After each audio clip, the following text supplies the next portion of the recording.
what's the first step we do when we get the canvas? The first thing you're going to have to do is you're going to have to cut it.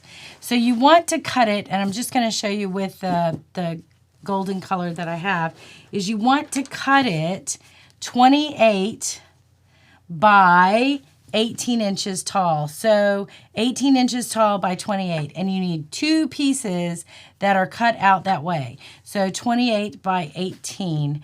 Once you get that cut, the next step is, I'm going to put the webbing to the side, and you need 3 yards of this. If I haven't said, you need 3 yards of the webbing.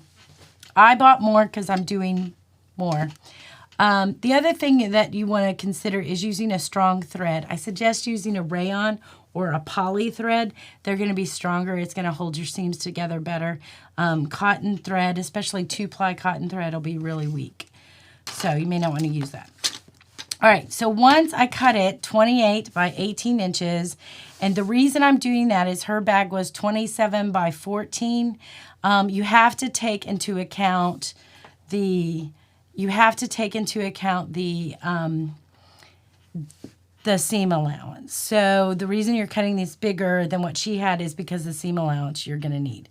Also, you had to take into account how much space or wide the bag is at the bottom so that you put stuff in. We're actually making a box bottom so that it'll give you more depth to put more things in.